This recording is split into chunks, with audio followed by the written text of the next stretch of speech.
Здравейте, аз се казвам Веселина Кавракова и съм изпълнителен директор на ВВФ България. То идва от съкращението на името на организацията на английски език, а на български бихме го казали Световен фонд за дивата природа. Да. Но ние обичаме да се наричаме по по-съкратения начин ВВФ България, като се надяваме, че хората вече ни познават, особено като видят нашето лого. То е много популярно, черно-бялото мече панда и хората се сещат. ВВФ е една от най-старите световни природозащитни организации. 60-та година е регистрирана, така че вече дълга история има. Обаче тук в България сме тинейджър. ВВФ България е създадена през 2006 година, така че ние сме нов член на семейството на ВВФ. Другото интересно за нас е, че ние сме част от мрежа в Централна и Източна Европа. Заедно с колегите от Унгария, Словакия, Чехия, Румъния и Украйна ние споделяме обща стратегия и сме част от една мрежа и се грижим заедно да опазваме тъй нареченото зелено сърце на Европа. Защото тук, в тази част от континента, все още има запазено голямо богатство от дива природа, от запазени природни екосистеми. Природата не познава политически граници, така че ние споделяме голяма част от нея в този регион, който ви описах, и сме част от една обща мрежа. Когато човек чуе ВВФ, обикновено мисли, че ние работим за опазване на дивите животни, разбира се.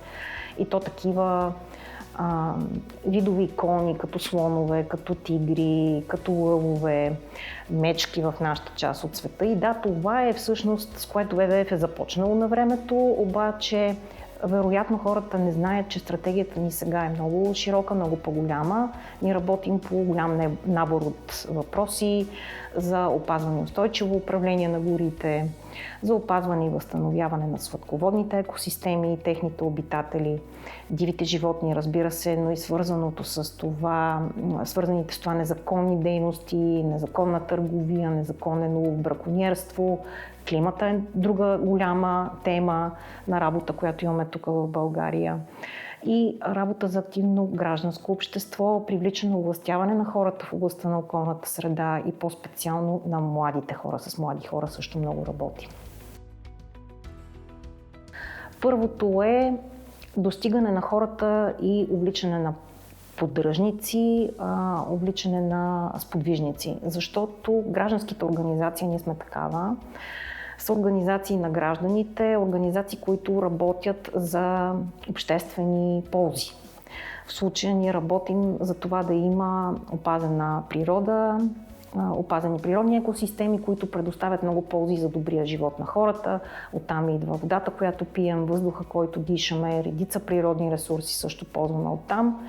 И е свързано, разбира се, и с климата. Опазената природа и овладените промени в климата вървят ръка за ръка. Това са двете страни на един и същи проблем. Другото нещо, по което работим и го намирам за голямо предизвикателство, е тези проблеми да влязат в обществения ред, да бъдат тема в нашата държава, включително да бъдат приоритет и фокус на внимание на управлението.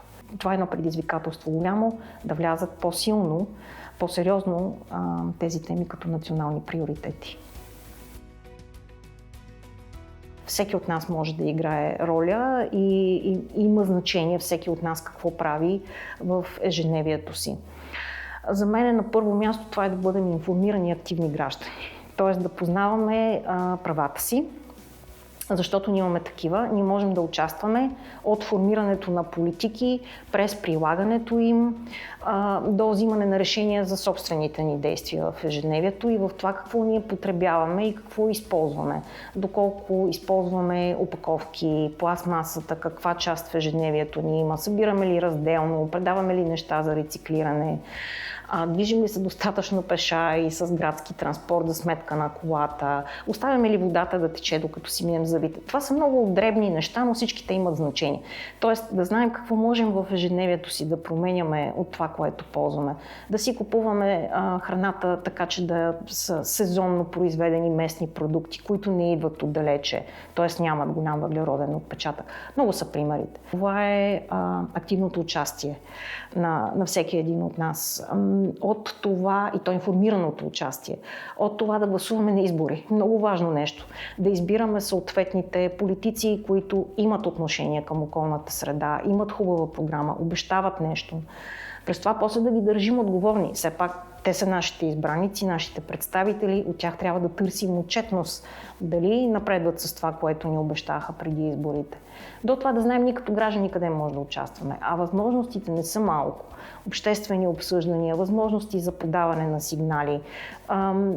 Може човек да участва и да има влияние не само върху национални политики, но и върху това, което непосредствено около него се случва. Аз имам една много любима инициатива на ВВФ, която много успешно въведохме преди около 3 години тук в България, и това е платформата Panda Labs. Panda Labs е лабораторията на пандата, буквално преведено, и това е едно място, в което се събират всички заинтересовани страни. Това са бизнес, научни работници, хора от държавната администрация и млади хора също, в случая с България, за да работят по определена методика по намирането на тези иновативни, различни решения за някакъв проблем, който в момента се обсъжда от областта на природозащитата или от областта на овладяване на промените в климата. Затова ние сме много горди, че сме една от малкото страни в мрежата на ВВФ, която има тази програма тук при нас. Тя у нас е насочена към младите хора. И до момента през програмата преминаха над 600 млади хора за тези последни години и създадоха над 20, мисля, че близо 25 прототипа, директно прототипи са създадени, иновативни решения за бъдещето на отпадъците, на транспорта, на храната, на градовете, на водата и на природата. За мен екипа, хората в ВВФ са основна ценност, така че много ми е приятно, че от вас идва това. Работата с екипа тук много ме зарежда, много ме удовлетворява, дава ми надежда и също така ме провокира. Привличаме хора, които се вълнуват конкретно от това, които имат много силно отношение към тази кауза, за която ние работим, и които са с споделена култура и ценности. Това е всъщност нещото, което превръща екипа в толкова силен такъв. Това да бъдеш в общност от съмишленици. Това създава много голям душевен комфорт и мисля, че една от причините хората тук да се задържат доста дълго и да бъдат и много удовлетворени от това, което правят. Другото хубаво нещо на ВВФ, го пожелавам на всеки да има тази възможност, да може да се свързва с други части от света. Ние сме българска организация, екип от българи тук работим за ВВФ. Изцяло сме част от българското общество, но сме части от международната мрежа. И за нас е много ценно това, че можем да бъдем във връзка с такива себеподобни хора, с съмишленици от цял свят, с които споделяме едни и същи проблеми и предизвикателства, да обменяме опит, да се учим един от друг. Това е много ценно. И се радвам, че и много други организации имат тази възможност. Да взимаме доброто отвън, да го прилагаме тук и също да споделяме пък нашите постижения. Защото и света има какво да научи и вземе от това, което в България се прави. Да, вероятно можем да кажем, че е демократична, защото в дивата природа няма дискриминация и всички нейни елементи всъщност работят за това да се създаде едно такова благоприятно положение, в което да могат да съществуват комплекса от множество видове, които обитават дадено място заедно. И има много хубави примери за обмяна на ресурси между тях, за сътрудничество, Въобще, наместването на видовете, които са част от една природна екосистема, е такова, че се поддържа един баланс и едно стабилно положение на дадената екосистема, т.е.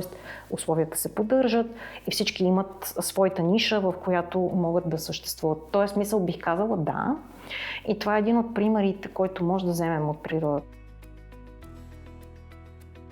Обществените процеси са, бих казала, като цикъла на гората. Те са дълги и, за съжаление, не винаги са измерими с продължителността на нашия живот. Това са процеси, които отнемат време. Тоест, за няколко десетилетия може да стигнеш там, където други общества са стигнали за стотици години.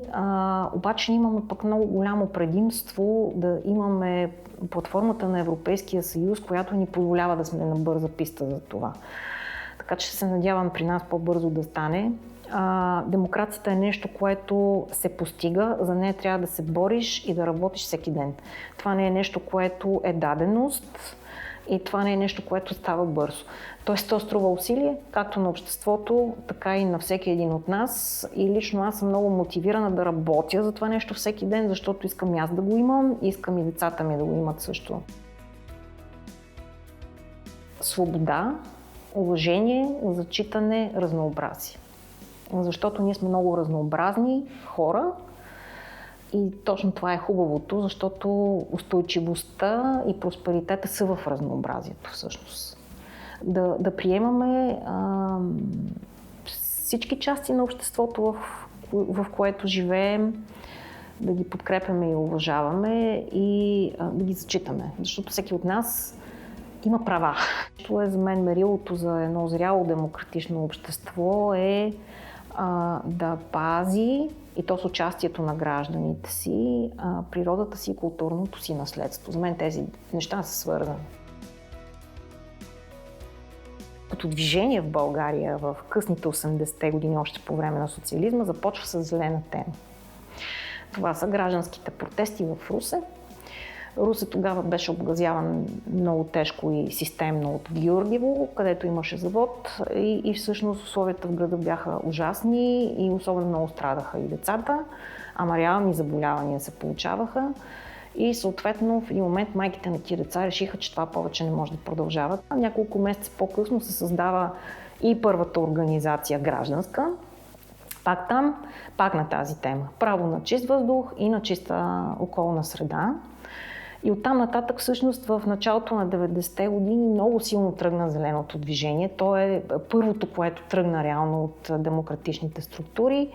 След това се разви един прекрасен граждански сектор, организациите на гражданите в най-различни области. И аз имах привилегията, макар и ранен тинейджър тогава още, да попадна на много активна група млади хора, с които в София в началото на 92-а регистрирахме една от първите зелени организации в България. Тогава беше Зелени Балкани София, сега се казва Сдружение за дива природа Балкани.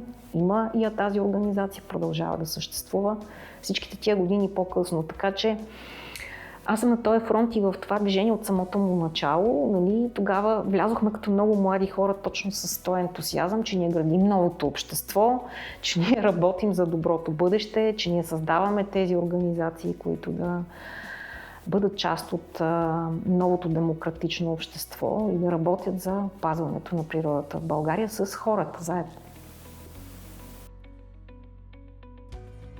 То е единствения вариант за нас като цивилизация да просперираме, защото отново казвам, че основни условия, от които живота и развитието на икономиките ни и сигурността ни зависят, идват точно от функциониращите природни екосистеми. То има вече много хубави системи на икономическа оценка. Природните екосистеми имат икономическа стойност, даже има някои държави, които в държавния капитал ги смятат каква е тяхната стойност и без тях ние не можем.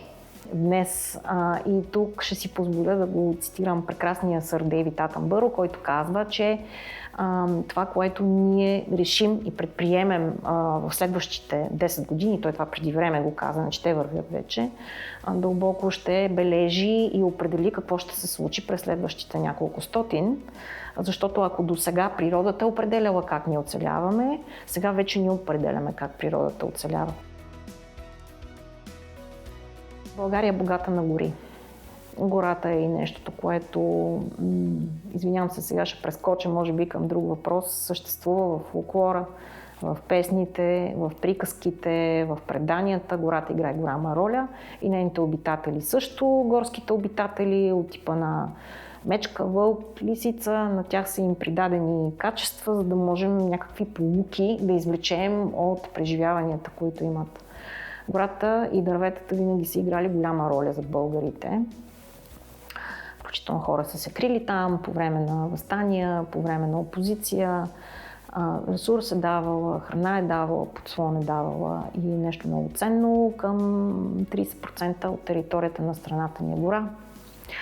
И имаме все още запазени съвсем така девствени стари гори. Малко са вече в страната, но има ги. Така че това е един много важен ресурс за нас, хората. Може би не знаем, че е имало интересни животни, които за съжаление сме изгубили от морето си. Примерно тюлени е имало в Черно море и то даже е отразено в имената на някои населени места. Имаме си Тюленово, например, но няма тюлени там вече. И морски костенурки също вече няма, за съжаление. Другото нещо, което може би не си даваме сметка, е, че променящия се климат много силно въздейства и на морето. Като му виждаме само повърхността, не си даваме сметка какво става там. А тая година биха аларма учените, че 2-3 и повече градуса водата е по-топла от нормалното. И това има страхотно отражение на живота в морето. Ние дори още не знаем точно как. Ние не знаем точно какво се случва там, какво точно ще стане. А нашето море, черното, то е затворено море.